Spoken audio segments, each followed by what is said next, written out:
ഹെർബ്സിന്റെ പ്രത്യേകത very weak and thin stem. Weak and thin stem ആയിരിക്കും, വളരെ ദുർബലവും നേർത്തതുമായ കാണ്ഡമായിരിക്കും. നോ ഡീപ്പ് റൂട്ട്സ്, വളരെ ആഴത്തിലുള്ള വേരുകളൊന്നും ഇല്ല. ഷോർട്ട് ലൈഫ് സ്പാൻ, വളരെ കുറഞ്ഞതും മാസങ്ങൾ മാത്രം നീണ്ടു നിൽക്കുന്നതുമായ ആയുസാണ്. സ്മോൾ ഇൻ സൈസ്, വലിപ്പത്തിൽ വളരെ ചെറുതാണ്. അപ്പോ ഇത് ഇമ്പോർട്ടന്റ് ആണ്. ഹെർബ്സിന്റെ പ്രത്യേകത എന്തോന്നാണ്? Very weak and thin stems, no deep roots, short life span, small in size. Small plants ആയിരിക്കും, സോഫ്റ്റ് സ്റ്റെം ആയിരിക്കും, ഷാളോ റൂട്ട് ആയിരിക്കും. ഇത് എളുപ്പത്തിൽ പഠിക്കാന്നു. അടുത്ത് നോക്കൂ, ഷർബ്സ്, കുറ്റിച്ചെടികൾ. ഹിബിസ്കസ് കുറ്റിച്ചെടിയിൽ വരുന്നതാണ്.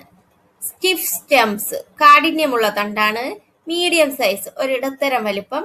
ലൈഫ് സ്പാൻ എന്ന് പറയുന്നത് ഏകദേശം 2 to 15 years. Stem is not very thick and strong, തണ്ട് വളരെ വലിപ്പത്തിലോ കനത്തിലോ വളരുന്നതല്ല. ഷർബ്സിന്റെ, കുറ്റിച്ചെടികളുടെ പ്രത്യേകത medium size plant, thin and thick stem, deep root. Okay, ഇത് എന്താണ്? വെരി തിക്ക് സ്റ്റെം, വളരെ കാഠിന്യമുള്ള തണ്ടായിരിക്കും. വെരി ലാർജ്, വളരെ വലുതായിരിക്കും, വലിപ്പം കൂടിയതായിരിക്കും. ലോങ് ലൈഫ് സ്പാൻ, വളരെയധികം വർഷങ്ങൾ നീണ്ടി ആയുസ് ഉണ്ടായിരിക്കും. ഡീപ്പ് റൂട്ട്, വളരെ ആഴത്തിലുള്ള വേരോട്ടമായിരിക്കും ട്രീസിന്റെ പ്രത്യേകത. അപ്പൊ എന്താ പറയാ? Big and tall plants, strong woody stem called trunk, deep root. ഇത് സിമ്പിൾ ആയിട്ട് പഠിക്കാൻ വേണ്ടിയിട്ടുള്ളത്.